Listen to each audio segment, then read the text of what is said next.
Hello everyone. I'm sorry I haven't uploaded anything for a long while.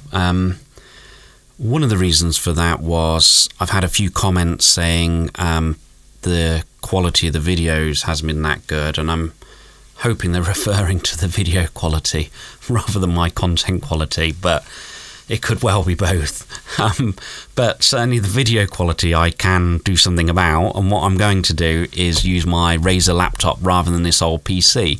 I think I used the old PC for a long time because I wanted to show what you can do with old machinery, really. You know, it's 10 years old, or over the 10 years old, and it's held up pretty well with the stuff we've looked at. But perhaps it's time I shift over to the old Razer laptop, and at some time in the future I'm going to invest in a new desktop as well, I think. But I've also, alongside that, I've been really busy with some production music. I've written 10 tracks for a company, and I'm in the middle of doing edits as we speak. So I'm doing 30-second edits, 15 underscores, stems, you name it. There's loads of different sort of edits you have to do for each song. Now, this is something we could look at as well. I think it's quite interesting, the requirements a company asks for when you do an album for them. So that's definitely a video we could look at. Not only that, I've been doing 2 heavier songs which I started last week. These are going to be more sort of down-tuned guitars, more industrial sounds. Now, while I was doing that, I thought it's cool to have some sort of metal, sort of hitting metal things and distorting stuff, and I've got samples of all of this stuff, but I thought, well, why not make something more original? So I went into my garage on Sunday and I just literally took the recorder and hit metal things with it. Well, not with that, with hit metal things with another metal object, and made some clanging sounds and stuff, and got some chains, dropped it, used some saws, hand saws, and then took them back into Cubase, added some reverb to some of them, kept some of them dry, but cut them all up so they edited well. And what I've done, I've put it in the description. Now, these samples are free for you to use. I'm going to use them in my stuff. They're just sounds that I've made. They're completely free, so use them in any projects you want. I've put no restriction on it in that sense. I'd love you to use them. And I think the good thing about using things like this as well is that in our little area, there's not many people that have been into my garage and sampled hitting metal things certainly no one's told me that they've done that. So they're pretty unique sounds, whereas if you go to a sample library, perhaps, it can be thousands of people can download from those. So these are going to be unique to us. They're going to be quite unusual samples. And what I'm also going to do, I found it quite good fun, so I'm going to do one with I've started one with power tools, so I'm going to use some power tools, some cordless, some circular saws, that kind of thing. And I was thinking perhaps wildlife sounds. I don't know. If you've got any ideas that we could make sample sets as well, just let me know. So with this sample set that I've shared, it's in the description. It's zipped, so you'll have to unzip it. But I've also done a Groove Agent preset to it, so we'll have a look. Hopefully it will load into to the Cubase. I didn't do it on this Cubase. I did it on my other Cubase. So we'll see how it works. So you could literally take the samples and drag them into your window, and away you go. In fact, I'm talking about it. Let's have a look. So, oh, here they are. I've literally unzipped it and chucked it on my desktop. So if I just open this up, can you see it's here? So I've got it in my garage sounds, but I've tried to sort of name them. So if they're Metal Strike and you've got 5, 6, 2, it's just different, either different areas I've hit it with a different object, or it's actually a different piece of metal that I've hit. So one thing you could do if you've got an audio track is literally just drag them straight in and they'll appear, and there they are. But what I want to do is have a look today at this preset, see if this works for us, because if this works well, this is what I intend to do a lot. So once you've unzipped it, drag it into the file that you think you're going to use it for your location, because Groove Agent will ask for a location each time. Not each time, but when you initially install it. I'm probably going to put this whole folder in my sample folder. I've got on my D drive, my secondary drive, I've got a folder I've called samples, and I sort of chuck everything in there, even if it's a lot of the time contact libraries as well. Anyway, so I'll probably put it in there. But what I'm going to do today, right click in my Cubase project, I'm going to add an instrument track. You can do these by the add track there or at the right zone.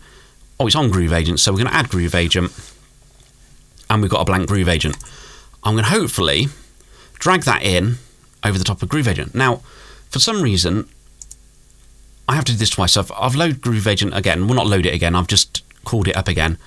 And I'm just going to literally take my preset from wherever it was. And you see here, I'm just literally dragging it onto the picture of Groove Agent. Ah, okay. It's found them for me, which is great. If it doesn't find the audio for you, what you have to do, can you see here it says search path? It will come up with maybe exclamation marks or something like that on these, and you literally click on the folder where it says file path, go to wherever you've put them and just click on them, and then click select folder, and it'll find them. So that's it, it's that search path.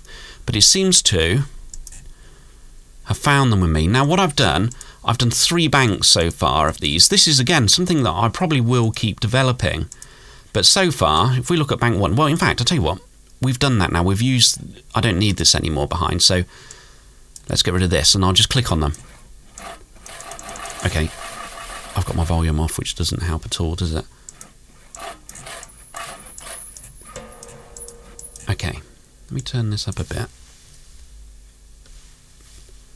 Okay, sorry. Okay, there's a couple that are missing. I'm not quite sure why. What I'll do, I'll make sure I amend that. I don't know why that is. These are the ones I prefer anyway on this bank too. Can you see? At CO on MIDI, 0, sorry, I should call it C0, and then A1, and then on 3, what have we got? Oh, they're quite quiet. Let me bring that up. Oh, it's because I've muted it. That doesn't help. Some of them muted as well. So, let me take those solo. I've done some soaring, which I quite like. I'd use that in quite a lot of projects, actually. Sometimes, I'll tell you what, with these sort of sounds, sometimes I like to bed them in so you can't even hear them particularly, but they're there. And you wouldn't know they were there until you take them out. Does that kind of make sense? So, say I've got a verse, the first verse, I haven't used anything, any sort of percussion, little ideas, little effects like this. And perhaps my second verse, I might just add in maybe a chain and hitting a bit of metal, but I blend it so far back that it's hardly there. It's still audible, but it's not that apparent until you actually mute the track, and all of a sudden the 2 verses sound really similar. Well, they're the same, but by adding these things into the second verse or the second chorus, whatever, all of a sudden you've got some variation, textural variation, but actually instrumentation as well. So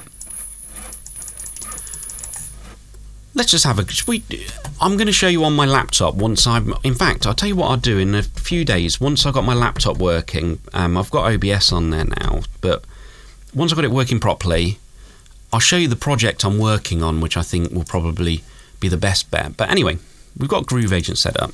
I'm going to call it my metal or something like that. I don't know. Call it anything, just so we notice that. I've got the locator set from the start of bar 5 to the end of bar 6, so the start 7, that's fine. I'm just going to double click in here and double click again, and it'll bring up the piano roll for me. And then, oh, what have I done wrong here? Hold on. Let's just check. They're there. They are. So when I press A#2, that should sound. Okay, let's try that again.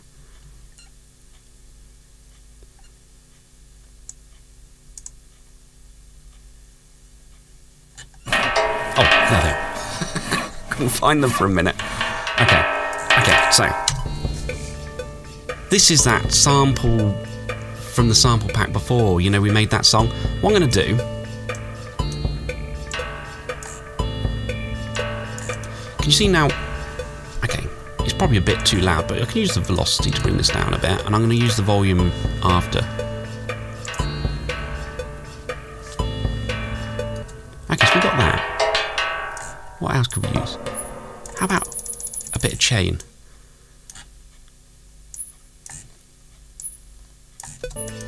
Or how about different chain the second time? Really vary it.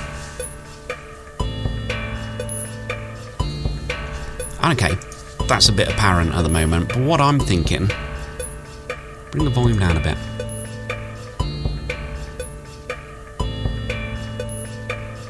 And all of a sudden, you've got a new texture of some sounds that hardly anyone else has got, which I think is quite cool. And as I say, I'm going to use this for other, I'm going to want to make some other presets as well. So you can also get this if I went to open drum editor, and you see, like we've used the drum editor before. Oh, that's quite cool.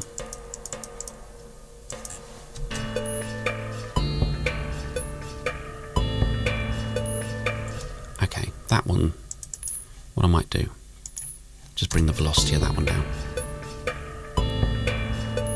And if you want to edit these samples even more, don't forget, by clicking on the edit instrument inside Groove Agent, you can do all sorts of stuff. You can change the volume, you can course tune. So I'll tell you what, say we've got this, and I wanted to bring the pitch down. Oh, sorry, bring the pitch down, so I move the panning instead, or panning, why not? And then the course tune, I could want it. All of a sudden, you got, by bringing the pitch down, a much more sinister hit. And I'll tell you what else I'm going to do.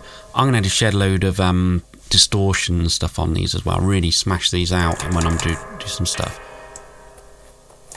Oh, let's have.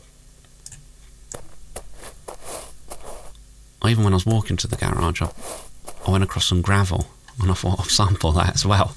So it actually says what each one is. It's quite difficult to see in Groove Agent, but.